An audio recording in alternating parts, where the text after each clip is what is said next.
Bonjour à tous, aujourd'hui j'ai le plaisir de vous proposer cette 74e clé, les égrégores, les coulisses de la vie. Alors il s'agit de la deuxième vidéo, on a déjà vu la première, on a passé pas mal de temps avec pas mal d'analogies, de parallèles, de métaphores pour vraiment comprendre ce principe des égrégores qui est, je dirais, vital, existentiel. Et pourquoi c'est important de comprendre déjà conceptuellement parlant, mais pas qu'en théorie, c'est surtout de comprendre les mécanismes pour essayer justement d'avoir un impact dans la vie de tous les jours et de comprendre comment est l'orchestration de cette vie et notamment à travers les coulisses.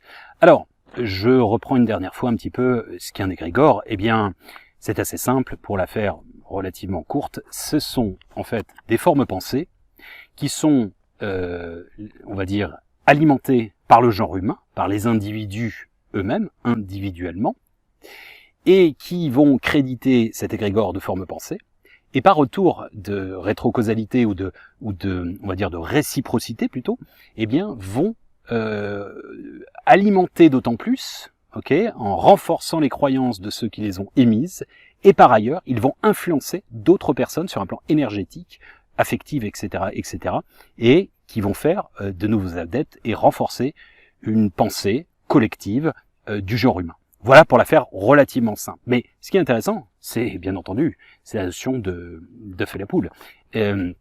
C'est-à-dire que qui est à l'émetteur de quoi? Eh bien, c'est fort probablement les deux en même temps. On va se poser pas mal de questions aujourd'hui, on va continuer, pas que dans un sens de faire des métaphores, mais j'aime à comparer, en fait, le concept d'égrégore et de faire des rapprochements avec la technologie. Pourquoi?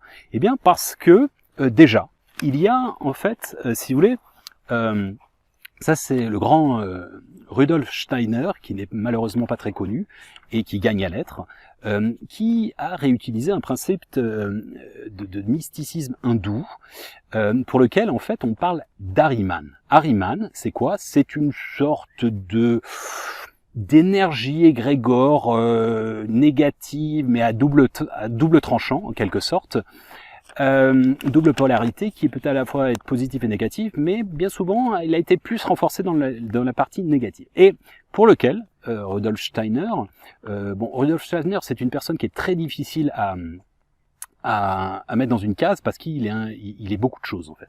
C'est un monsieur qui a notamment initié pas mal de programmes scolaires, sa méthode, un peu comme Montessori, etc.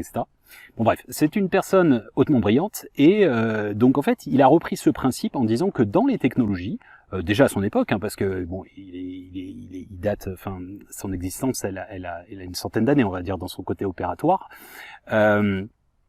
1930, enfin un peu avant la guerre, il commence vraiment. En fait, il est pour lui convaincu qu'il y a une énergie dynamisante à travers notamment tout ce qui est la technologie, le matérialisme et aussi le monde moderne. Donc qui démarre, le monde moderne, c'est pas Internet, hein. Le monde moderne, c'est la révolution industrielle, c'est 1950, la vapeur, renforcée avec l'électricité 1870, puis après on pourra dire qu'il y a une troisième révolution industrielle qui est l'Internet en effet, et il y en aura une autre qui est en train de se faire et qui arrivera en 2030 et qui s'appelle le métaverse. Quand j'avais 15 ans, quand j'avais 15 ans, c'était plutôt il y a eu les débuts d'Internet, 2004, je parlais justement de HoloNet, ce qui est exactement le même principe, et je visualisais déjà qu'on aurait une vision comme ça. Alors, allez pas vous dire que je suis complètement en faveur des métaverses, comme l'Internet, il y a du positif, du négatif, on va le voir après. Le métaverse pourra faire des choses extraordinaires et détruire toute une civilisation. Si vous regardez le film... je ne sais plus comment il s'appelle, Ready Player One, de Spielberg, eh bien, c'est assez pathétique de considérer que, en fait, les gens ont tous des vies de merde, ils vivent dans des espèces de containers, et en fait, ils ont tous les lunettes Oculus et tout, et en gros, ils vivent par procuration. Donc, mais en parallèle, vous pouvez faire des choses extraordinaires. Moi, je sais que j'ai fait pas mal enfin tout ce qui était, j'adore la géographie, les voyages et autres, et je suis jamais allé physiquement en Nouvelle-Zélande, ou je suis jamais allé physiquement voir les pyramides. Eh bien, j'y suis allé grâce à les lunettes et tout. J'avais la terre, c'était fascinant, c'était littéralement fascinant. Si vous l'utilisez pour, je sais pas, des cours d'histoire, ah tiens les gamins, on va aller en Grèce antique, etc., ou je sais pas, en Égypte ancienne, et puis vous avez vraiment, enfin je sais pas, vous êtes à Rome, vous avez le Colisée, etc., je peux vous jurer que les cours, les gamins, ils vont un peu plus s'éclater. Bon bref, mais après, il faudra pas non plus tomber dans un autre, la vie virtuelle, on n'a pas de potes et on est toujours sur Internet, c'est déjà le cas aujourd'hui. Donc, je parle même pas de réseaux sociaux qui nous détruisent parfois plus que, enfin, qui nous rassemblent. Enfin, ils nous rassemblent en peloton d'exécution pour qu'on se défonce encore plus. Parfois, quand on voit les échanges, c'est un peu alarmant. Alors, voilà, cette idée, en fait, à travers les technologies, il y aurait des énergies qui seraient justement de l'ordre des égrégores. Alors, moi, j'aime à comparer justement un égrégore pour vraiment le comprendre avec un hashtag. Ok, c'est quoi un hashtag? Eh bien, c'est un mot-clé de référencement. D'accord, c'est-à-dire, l'un des très connus, c'est MeToo, par exemple, balance ton porc. Bon, il y en a d'autres, là, il n'est pas très lumineux, mais il y en a qui pourraient être créés. D'ailleurs, vous le voyez, quand vous faites des moteurs, des mots-clés, quand je fais mes vidéos, si je mets des mots-clés, alors, si je les mets, je vois exactement combien de vidéos ont déjà généré ce mot. C'est 1000, est-ce que c'est... j'en sais rien moi, 10 000, 1 million, etc., etc. Alors moi, je fais jamais en fonction du nombre, parce que c'est pas ma vocation, je m'en fous. Je sais qu'il y en a qui mettent des noms, j'essaie juste pour qu'il y ait un référencement, ce qui est très limite pour moi, mais bon, chacun fait ce qu'il veut. En fait, donc, plus les gens relient un hashtag, eh bien, plus il devient gros, plus il devient important, et plus il est aussi distribué et proposé et suggéré. C'est le principe des algorithmes. Les algorithmes, alors c'est en fonction de vos historiques, mais aussi pas que, c'est aussi en fonction si une vidéo est populaire et autres. Quand on dit ça devient viral sur Internet, comme un virus. Et pourquoi? Parce qu'en fait, c'est parce que ça a été gorgé, c'est un égrégore qui s'est emballé. Ça peut être une pitrerie, une fake news complètement débile, et les gens, sans vérifier, comme des moutons, ils se la rebalancent, etc., etc. Ou bien ça peut être complètement vrai, et ainsi de suite. Mais donc toujours dans le meilleur et dans le pire. Mais je pense que c'est intéressant parce qu'il y a aussi une notion d'offre et de demande. Je vous ai expliqué, j'en ai parlé dans la clé des vidéos sur les énergies. La deuxième vidéo sur les énergies, je vous disais, moi, je fais pas de putaclic. Je cherche pas les mots de clé pour que ça passe bien et que ça fasse bien. J'ai pas vocation à parler de choses sur lesquelles je ne suis pas habilité pour faire le buzz ou des polémiques, machin. Je vous ai dit, il y a plein de gens qui ont explosé leur chaîne, ils sont passés de 5000 à 100, 150 000. Pourquoi? Parce qu'ils ont parlé du fameux sujet, etc. Alors que la plupart du temps, ils relayaient des infos qu'ils avaient vu à droite à gauche, etc. Mais c'était pas du travail d'investigation, tout ça. C'est, qui s'improvise journaliste aujourd'hui? C'est comme si moi je vous disais, non mais les gars, en fait, moi je suis pilote amateur, en fait. Moi je touche à tout, donc allez, vous me faites confiance. Je vais piloter l'avion, le Airbus 380. Vous voudriez bien? Bon, il faut un peu laisser aussi les experts de temps en temps. Je suis pas en train de dire ni l'un ni l'autre. Discernement, toujours discernement. Clé 46, c'est l'une des plus importantes. D'ailleurs, le mot discernement, lucidité, c'est pas du tout des mots-clés importants, en fait. Alors que c'est extrêmement, c'est primordial aujourd'hui dans cette désinformation, etc., etc. C'est tout l'objet de La dictature du bien, l'ouvrage gratuitement pour lequel je remettrai les références. Alors, continuons un petit peu comme ça, il y aura des digressions un petit peu, mais pour qu'on continue dans ce sujet des technologies, et puis aussi cette notion, en fait, d'œuf et la poule. Offre, demande. Ok, je vous ai déjà dit, moi je fais une vidéo avec un confrère qui m'invite gentiment, un copain, on parle du bonheur, etc., etc. Je donne des clés, comment être heureux, harmonie, etc. Ça marche pas mal, c'est bien, je sais pas, je sais plus, bon bref, on s'en fout, 20 000 vues, allez, on va dire. Et puis, une semaine plus tard, il balance un truc ultra anxiogène, évidemment sur la fameuse période trouble d'il y a 2 ans, et là c'est carton plein. Pourquoi? Parce que une forêt qui pousse fera toujours moins de bruit qu'un arbre qui tombe. Et c'est pas sa faute, c'est que malheureusement, comme on dit, on déplore les news, oui, on montre que de la merde, etc. On a tous envie de se tirer dans la balle dans la tête, ou zapping et autres. Et ben oui, mais parce que si on montre que des choses sympathiques, on a l'impression que c'est pas des news et que les gens s'en détournent. Donc il y a un moment, œuf et la poule. C'est pas les méchants gouvernants qui veulent nous manipuler et faire en sorte qu'on... Bah c'est nous qui jouons le jeu. Hein, je veux dire, on s'intéresse à ce qu'on s'intéresse aussi. Donc c'est intéressant ça, de voir à quel point il peut avoir une manipulation, mais qui n'est pas forcément induite, volontaire, c'est aussi de notre inconscient. On a laissé aussi les clés de notre manipulation en quelque sorte. Je vous donne des exemples simples. J'ai souvent dit, un jour mes bouquins seront, alors jamais des best-sellers parce qu'ils sont gratuits, donc des normal givers comme je dis. Et je me suis dit aussi peut-être la même chose pour ma chaîne.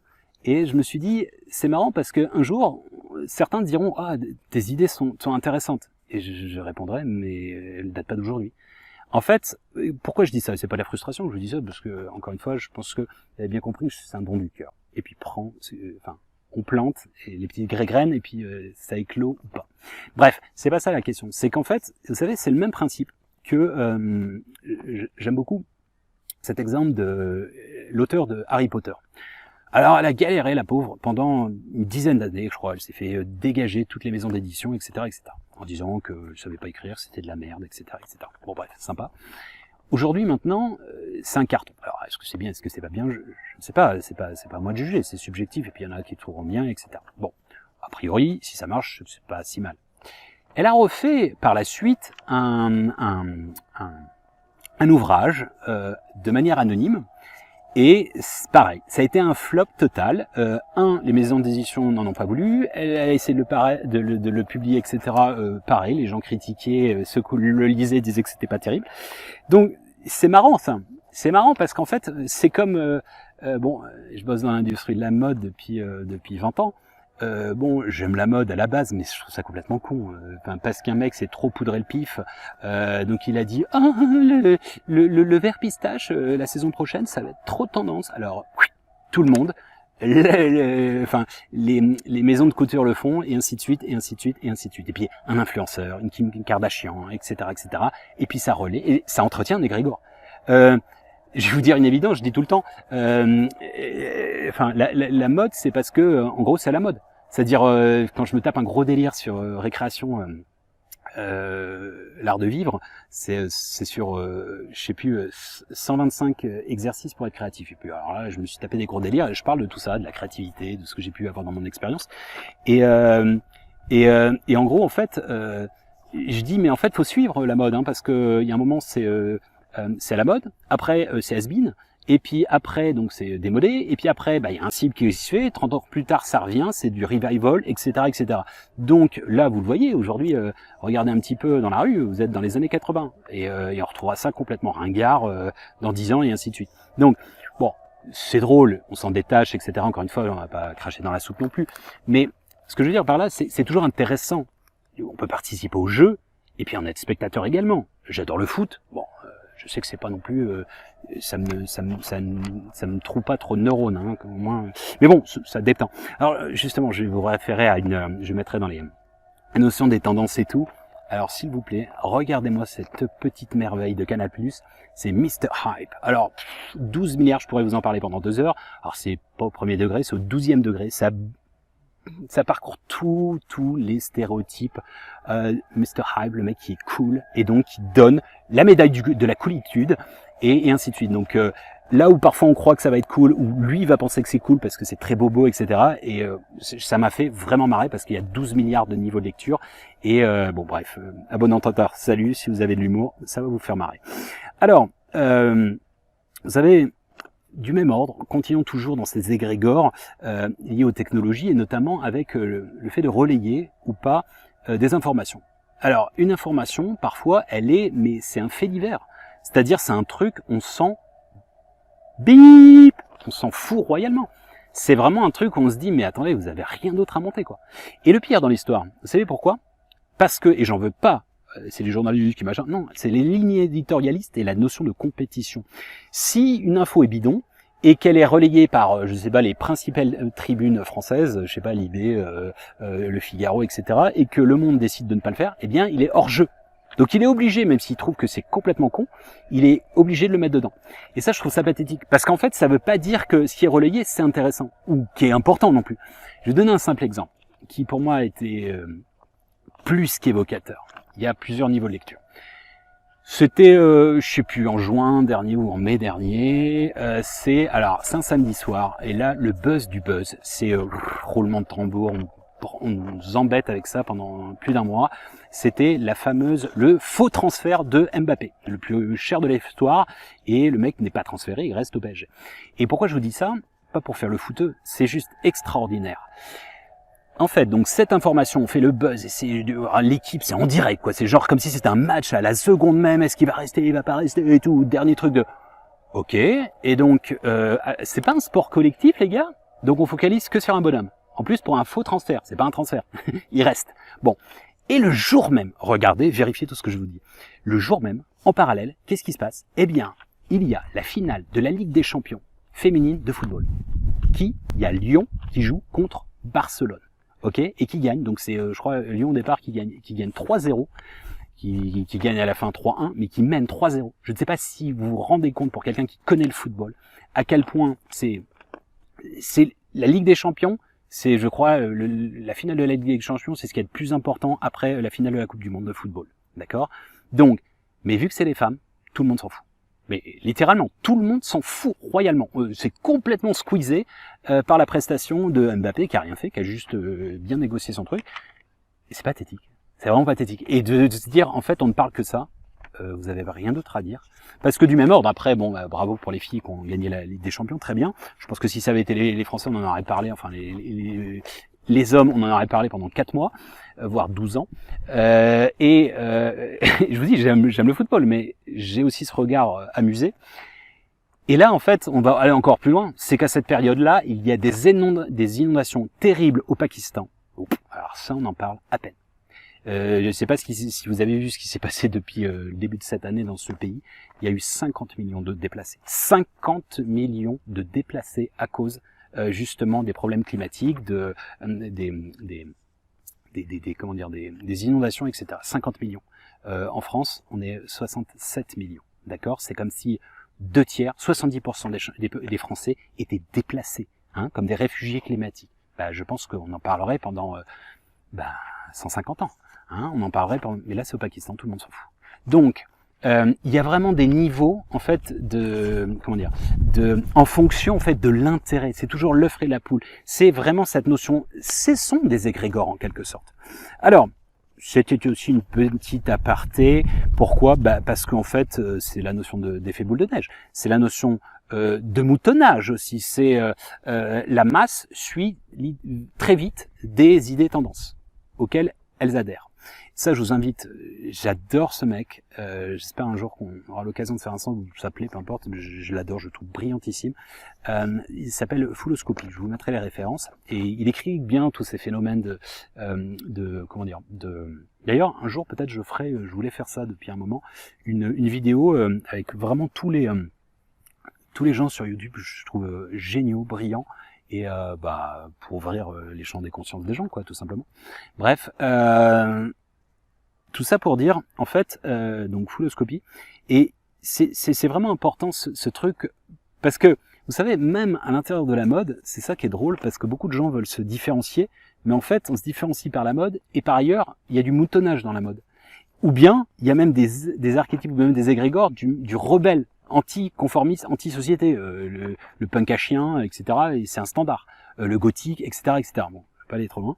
Alors, revenons à donc, en fait, on en vient à une distorsion de la réalité. Il y a une distorsion de la réalité. Alors, on verra ça dans le futur, parce qu'on verra une clé en mi-janvier sur différentes réalités, en superposition, en perception, etc., à plein de niveaux de... Mais allons plus loin, revenons sur cette notion des égrégores, et notamment dans les technologies. C'est une métaphore, cette fois-ci.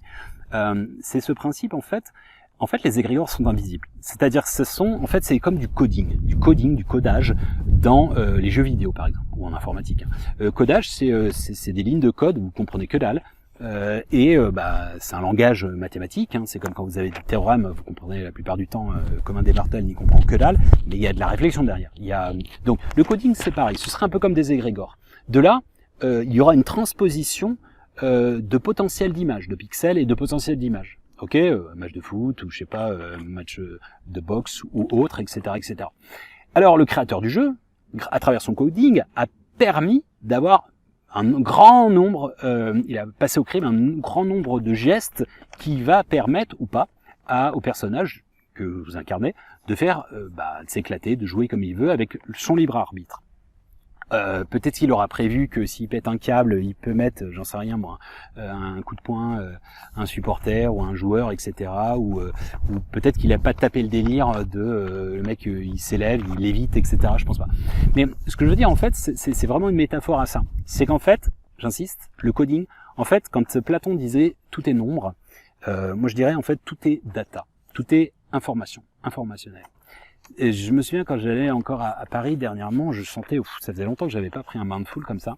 Ça c'était quoi? C'était en janvier. Et j'avais l'impression en fait, comme vous savez le contrat social, le reconnaissance faciale, etc. En fait, vous avez un logiciel et vous voyez toutes les informations à côté des gens. Eh bien j'avais ça et quand j'ai expérimenté ça, j'en parlerai dans une ou deux vidéos sur justement sur la deuxième vidéo, donc la prochaine, sur le voyage d'Enoch et que j'ai vécu quasiment la même chose. Et en fait, après coup, j'avais l'impression de lire dans les gens. J'avais comme je voyais leur data. En fait, quand je suis allé à Paris, encore, je vous dis dernièrement, je sentais en fait plein comme une condensation d'énergie partout, très dense, très agressive, très alors positive parfois, lumineuse aussi, mais voilà, de l'ordre de. Et qu'est-ce que je veux vous dire par là? C'est qu'en fait, à force de cumuler, vous le savez, vous le sentez que c'est électrique. Je pense profondément, et je parle pas de géopolitique là, hein, on esquisse ça.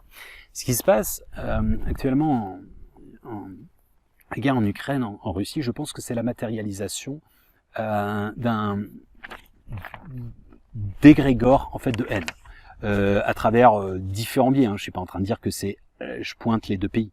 Je pense qu'il a été matérialisé à cause de la sinistrose ambiance, du même ordre que je pense que la matérialisation de la guerre, la Première Guerre mondiale, et ça j'en ai parlé beaucoup dans mes ouvrages, que ce soit par exemple La mort trait d'union avec l'éternité, parce que c'est des égrégores. Là j'explique bien ce qu'est à travers des textes, un roman, des épopées, des histoires de famille, etc., etc.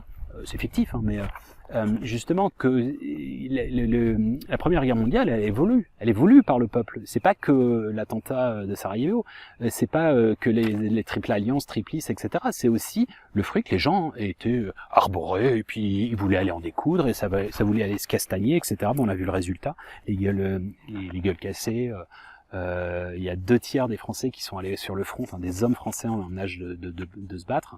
Vous imaginez les traumas que ça crée dans une société. Et puis rebelote quelques années plus tard avec la Deuxième Guerre mondiale, qui est en fait la revanche.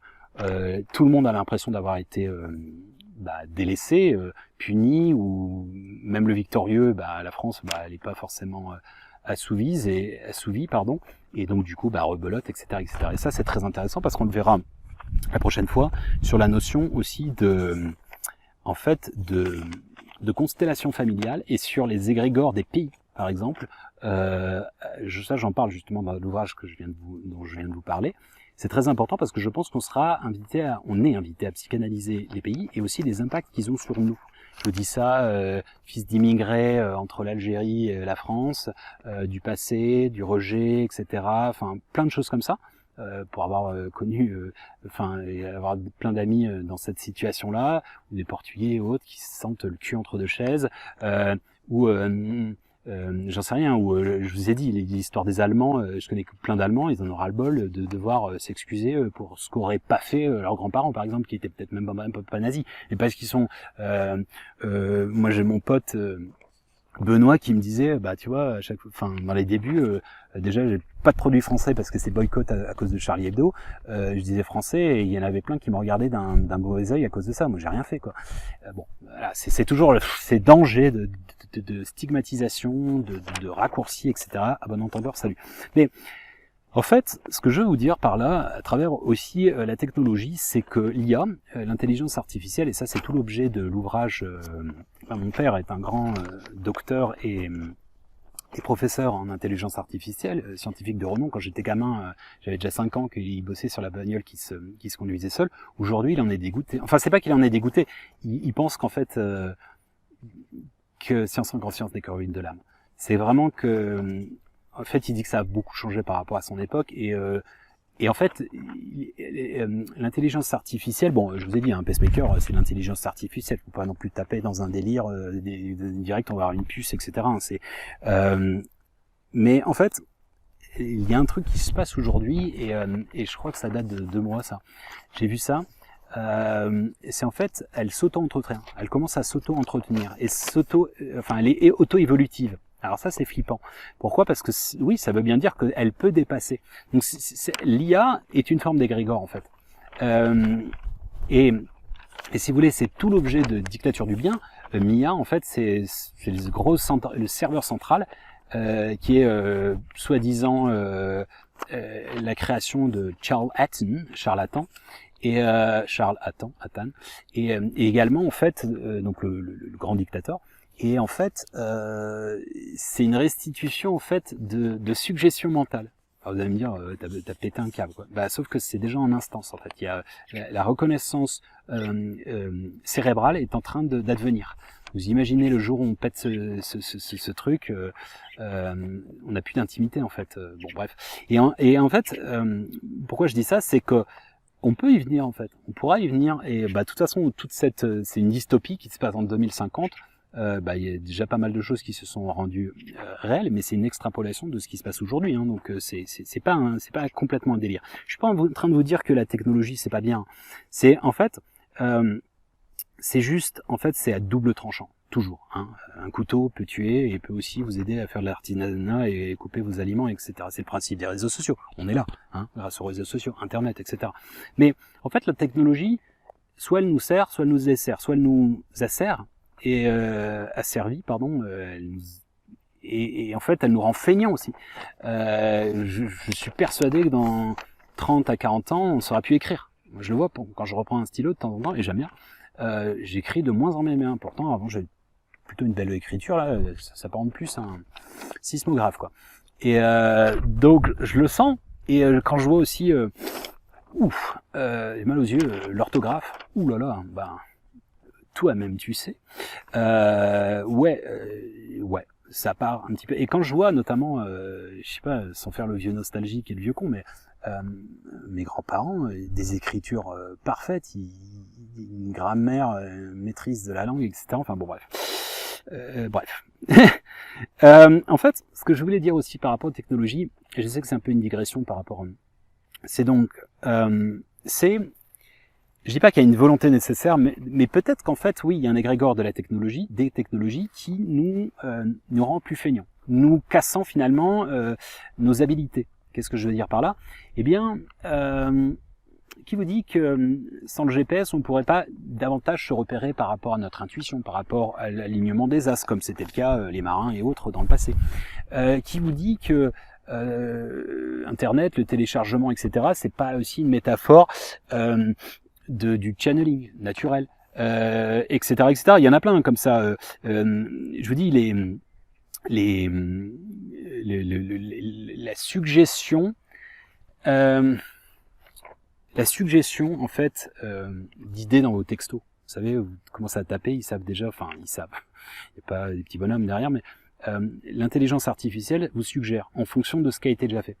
Et Google, au niveau des moteurs de recherche et autres, ils n'ont jamais été aussi balèzes que maintenant. Et ils sont moins balèzes aujourd'hui que dans 5 ans, etc., etc. Et en fait, là où ça devient à la fois inquiétant et autre, c'est que, je vous ai dit, suggestion mentale, et en fait, ça me fait penser à quoi? Ça me fait penser à Simulacron 3. C'est quoi Simulacron 3? C'est un super bouquin qui date des années 75, un Matrix, hein, qui est d'ailleurs bien mieux que ça. Et en fait, bon, sans spoiler le film, c'est un mec qui travaille pour une simulation, et en fait en collectant des datas. Donc Google, etc., en fonction de vos moteurs de recherche. Il faut savoir que Facebook vous connaît mieux que vos potes et votre famille. C'est un peu inquiétant. Et en fait, dans Simulacron 3, en fait, il se rend compte qu'il est dans une simulation, etc. C'est le principe. Alors, c'est perché cette histoire, c'est de la fiction. Ben non, en fait, il y a un scientifique qui s'appelle, c'est un Suédois qui s'appelle, Nick, je sais jamais plus comment, Nick Bostrom en fait, et qui a lancé cette hypothèse de la simulation, théorie de la simulation en 2013.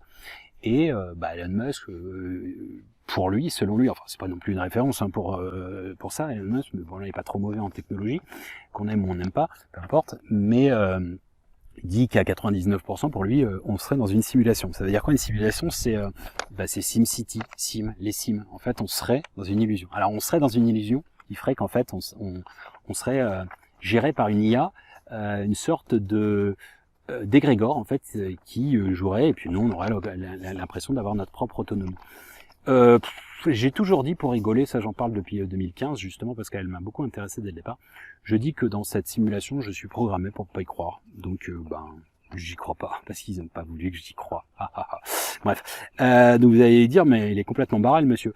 Ouais, alors je vais me référer à deux trucs. La vie est un songe de Calderon, donc de la Barca. C'est un écrivain, du poète, etc. Enfin, qui est un Shakespeare pour moi du espagnol, extraordinaire du 1600-1680 si ma mémoire est bonne, donc du XVIIe siècle.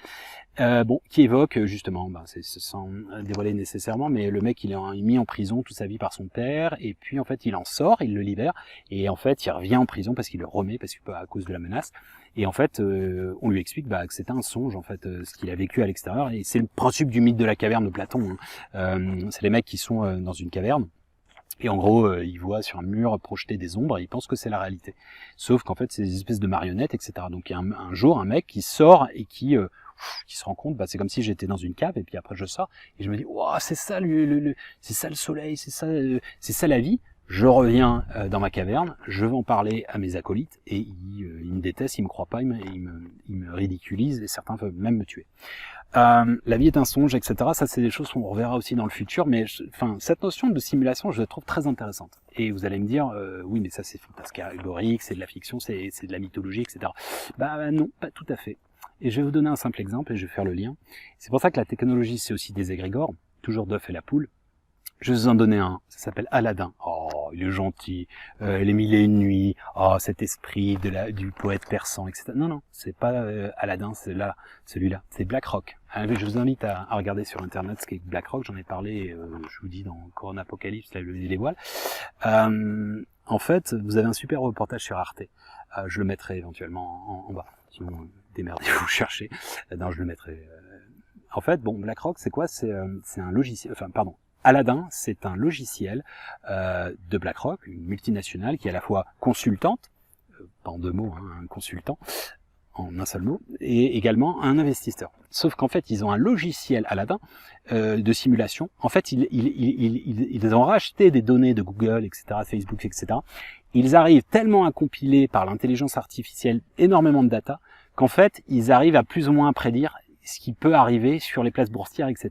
Or, c'est super inquiétant. Pourquoi? Parce qu'ils sont consultants et par ailleurs, ils sont investisseurs. C'est comme si vous étiez avocat de la défense et avocat, de l'attaque. Vous pouvez pas jouer l'un et l'autre. Ça veut dire que vous êtes Madame Météo en gros. Et en fait, là, on est à un point de non-retour parce qu'ils pèsent plus que le PIB, produit intérieur brut des États-Unis. Donc c'est comme si c'était un pays, BlackRock serait le numéro 1 au monde. Donc il y a un moment, en fait, et donc ce truc-là, il est super flippant parce que je dis pas que ça va prédire les événements, etc. Non, c'est plutôt, mais c'est un peu l'auto-réalisation, c'est-à-dire qu'en fait, désormais, si son logiciel lui dit, faut investir là-dessus, mais c'est du même ordre qu'il n'y a pas besoin de ce logiciel-là. Si Elon Musk dit, oh non, mais ça, le Bitcoin va dégringoler, etc.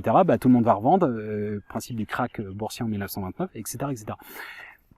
Donc, on en vient à un truc où, dans la simulation, on est un peu dedans quand même. Donc ça, c'est un petit peu intéressant. Et en fait, si d'aventure on arrivait à inventorier tous les égrégores, peut-être on arrivera à prédire des choses. Mais bon, si on arrivait à se polier, enfin, il y a toujours le libre arbitre, mais je vais vous donner un autre exemple plus terre à terre. Donc j'ai créé un business game, un jeu de commerce, ouais, bon, business game. Donc c'est une simulation. J'incarne en fait à la fois un client, trois fournisseurs et deux logisticiens. Bref, et en fait il y a des jeux, enfin les gamins ils ont 24 ans, et en fait ils jouent avec moi sauf qu'ils savent pas que c'est moi. Enfin je fais genre que c'est pas moi. Et en fait, je fais manuellement, c'est-à-dire qu'en fait, ils ont pour objet d'avoir un projet, ça dure sur 3-4 jours, hein, parfois une semaine. Et en fait, donc ils interagissent avec des emails, des boîtes emails. Et en fait, c'est moi qui réponds derrière. Et sauf qu'en fait, donc ils font un projet d'une demande d'un client avec l'élaboration d'un dossier technique, etc., jusqu'à calcul des coûts, etc., etc. Bon, ça se fait pas en 2 secondes. Et bon, et moi je les conseille aussi. Donc je suis à la fois, enfin, en tant que prof, je suis leur conseiller. Donc je les aide, ils m'appellent, etc. Je leur explique, etc. Je les oriente. Et en parallèle, c'est moi qui réponds, en fait, qui incarne les trucs. Et en fait, je l'ai tellement fait ça fait plus de 10 ans que je le fais ce truc-là, que je ne crée jamais de nouvel email. Pourquoi? Parce qu'en fait, la manière dont ils me posent des questions, elles sont tout le temps standardisées. Ça veut dire quoi? C'est que je sais pas, j'ai plus d'une centaine de réponses et j'en ai jamais. C'est comme si c'était des égrégores et parfois je leur dis mais attendez, vous êtes 10 groupes. Comment voulez-vous qu'il y a 6 personnages? Comment voulez-vous que j'incarne 60 personnes comme ça? Mais je suis l'homme orchestre, quoi. Je fais comment pour faire, je sais pas, Shiba, hein, je suis pas 12 milliards de mains. Donc comment voulez-vous que, vous voyez, lui, il a été envoyé à ce moment-là, etc., etc. Sauf qu'en fait, c'est une blague, parce qu'en fait, je copie et je fais juste des copier-coller. Donc je joue comme ça et je connais par cœur, en fait, mes trucs, comment leur répondre. Donc on est un petit peu dans ce délire-là, à la fois de simulation, et en fait de notion d'égrégore. C'est-à-dire que si on a inventorié le nombre d'égrégores, mais tout en gardant à l'esprit que peut-être que le nombre d'égrégores est évolutif aussi, c'est-à-dire que peut-être qu'en ayant dit ça, peut-être qu'un étudiant un jour va avoir le truc, il va dire ah ouais d'accord j'ai compris, donc je vais essayer de lui mettre des nouvelles, enfin je sais pas, des bugs dans la matrice, etc., etc. Bon bref, petit aparté. Alors j'ai quelques questions ce que j'aimerais soulever. Donc est-ce que le nombre d'égrégores évolue? A priori non. À la genèse du principe d'égrégore, qui était divin, etc. Moi je dirais oui. C'est-à-dire que le concept l'ayant rendu vivant, on a fait en sorte qu'on peut en créer aujourd'hui, notamment dans la perception. Et oui, je dirais que c'est un petit peu comme vous avez différents ingrédients, on n'en a pas créé de nouveaux, et puis on peut faire différentes nouvelles racines de cuisine, ou bien c'est la métaphore du DJ qui prend un son, qui prend un autre, et qui les assemble, et qui mixe, etc., et qui crée un nouveau délire. Combien de personnes faut-il pour un égrégore? Eh bien, moi je dirais une qui est complètement convaincue de sa pensée, et ensuite elle sera suivie probablement par d'autres, et du coup elle aura beaucoup plus de rayonnement, parce qu'en fait si elle est sûre d'elle-même, eh bien dans sa sphère de conscience c'est la réalité. C'est un peu comme et après ça dépend de l'interaction avec le monde, c'est-à-dire c'est comme si vous aviez deux bulles, ok, de savon, et en fait il y a une membrane. Eh bien c'est ça l'interaction avec l'humanité. Et le truc, c'est qu'en fait, c'est un peu plus complexe que ça, c'est qu'en fait, c'est plutôt un peu comme un enchevêtrement. On contient l'univers en nous, donc chacun de nos individus, et un peu comme la fleur de vie, en fait. Donc vous pouvez avoir un impact sur chacun des individus, et dans votre réalité, sans avoir d'interférence sur les autres. À bon entendeur, salut, sponsorisé par Aspirine. Mais il faudrait que je développe plus ça, mais j'aurais peur de tellement perdre les gens. En même temps, j'en parlerai aussi dans le dossier sur les différentes réalités, le multivers, mais ce sera pas avant février. Alors, au-delà, je pense que si cet individu est persuadé d'une nouvelle idée, d'un nouveau paradigme, etc., qui commence à être convaincu de lui-même, un peu comme Hitler, mais en parallèle, il est relayé par d'autres personnes, eh bien, en effet, va se créer un nouvel égrégore, et avec plus de poids, parce que les gens vont se le refiler, etc., il adhérer davantage, donc il y aura encore plus de gens, et ce sera amplificateur, pour le meilleur et pour le pire. Sinistrose, on va tous dans le mur, on va tous crever, c'est la fin du monde, au revoir messieurs, pliez, dans 50 ans c'est mort, ok, continuons comme ça. Ou bien nouveau paradigme, ce que j'essaie de m'employer à faire, m'époumoner et œuvrer depuis 1 an et demi, entre autres, parce que les bouquins, depuis, il y en a 16 ou 17, je ne sais plus, C'est un peu ça aussi, hein. C'est l'idée quand même de rassurer les gens et de justement participer au changement que tu veux voir dans le monde, pas qu'en écrivant des bouquins, aussi de manière opérationnelle. Je vous invite à regarder la clé 69 sur la transition, la nouvelle ère, etc.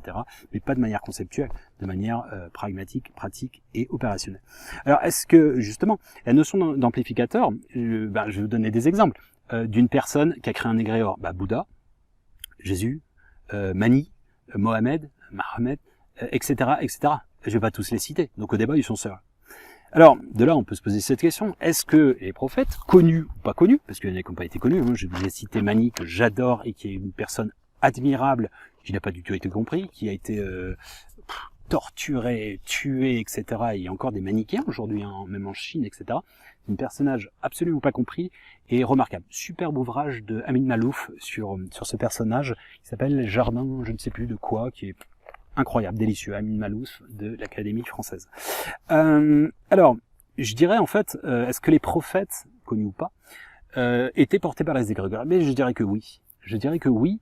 Si je me répète au livre d'Enoch, dont je reparlerai encore dans la prochaine vidéo, à qui lui est montré les mystères de l'univers. Et en fait, la bibliothèque universelle, c'est un petit peu...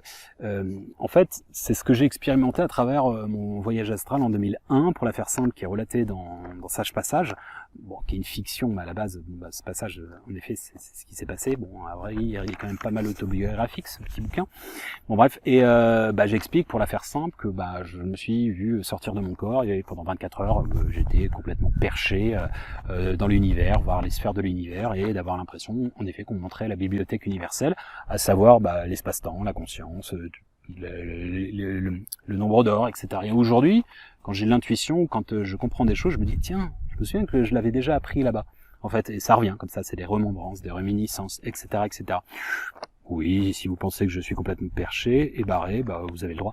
Et en fait, c'était fascinant, parce que c'était ça qui m'était montré, enseigné. C'était comme si il y avait des superpositions d'espace-temps, et un peu comme des écrans en fait, et que tout arrivait au même moment. Et qu'en parallèle, en fait, on était tous acteurs et qu'il n'y avait qu'une conscience en fait. Et cette conscience, en fait, c'était Dieu qui s'expérimentait à travers nous tous, etc., qu'animait les égrégores, les scénarii, et que tous les scénarii, les égrégores existaient au même moment et en parallèle se développaient, ce qui semble paradoxal. Alors, est-ce que les égrégores nous nourrissent ou ce sont nous qui les alimentons? Je pense que la question, elle est vite répondue, hein, comme disait le grand philosophe. Plus sérieusement, je pense que c'est comme l'œuf et la poule, en fait. Je pense que c'est les deux mutuellement. Alors, est-ce que les égrégores, c'est une question, je ne sais pas si j'ai la réponse, est-ce que les égrégores ont une autonomie? C'est-à-dire, est-ce que les égrégores ont une conscience? Ça, je ne sais pas. Et je vais un peu essayer de vous orienter par rapport à ça. Est-ce que Dieu a une conscience? Est-ce que le grand tout a une conscience? Est-ce que si vous êtes le personnage, le grand tout, par définition, vous êtes tout. Est-ce que si vous êtes, je la fais tout le temps cette métaphore, mais pour moi elle est tellement évocatrice, si vous êtes la peinture, le peintre, les personnages de la peinture, etc., vous faites comment pour vous voir? Comment un peintre fait pour, s'il a la gueule dans la peinture? Il est bien obligé de prendre du recul, hein, de se reculer, de se distancier, de se séparer. Se séparer, en latin, se dit exister. Exister, comment on existe? Eh bien, en se séparant. Et c'est le principe de Dieu. Quand vous prenez la genèse kabbalistique, mais dans la genèse ce qu'on appelle chez mystique juif, du Tzimtzum, c'est quoi? En fait, c'est, pour la faire assez simple, c'est la contraction du tout sur lui-même, d'accord, pour créer l'existence de la dualité, de la forme à l'informe, d'accord, de l'être au non-être. D'accord? Alors je sais que c'est un petit peu de la forme à l'information, de la matière à l'information. Eh bien, donc est-ce que Dieu a une conscience? Est-ce que les égrégores ont une conscience? Je pense qu'indirectement, je vous ai un peu répondu. Mais c'est chacun de penser ce qu'il veut, mais je vais reprendre encore pour faire le lien avec ce qu'on avait vu sur Dieu. J'adore cet hadith musulman qui dit, c'est Dieu qui s'exprime, j'étais un trésor caché et j'ai aimé à être découvert, alors j'ai créé mes créatures. Donc, en quelque sorte, est-ce qu'il a une conscience de lui-même? Est-ce qu'il n'a pas d'ego? Donc, j'ai ma réponse, mais j'ai pas envie de vous influencer. Et deuxième chose, ça c'est, je dis souvent, Dieu s'expérimente à travers nous. Le vivant évolue en vivant. en tant que créateur, au travers de ses créatures, de manière active et passive, scénariste et co-acteur, les deux de manière ambivalente. Il s'agit d'une divine co-création. Voilà, je vous invite à méditer sur tous ces éléments. On est un peu allé partout, mais on viendra sur une dimension beaucoup plus traditionnelle, spirituelle, etc., mystique, dans la prochaine vidéo. Voilà, j'espère que ça vous aidera pour façonner le passe-partout de la clé des champs, la clé du cœur, de conscience, de ce que vous voulez. Comme vous le savez, tous les chemins mènent à Rome et au Dôme, à bon entendeur. Salut!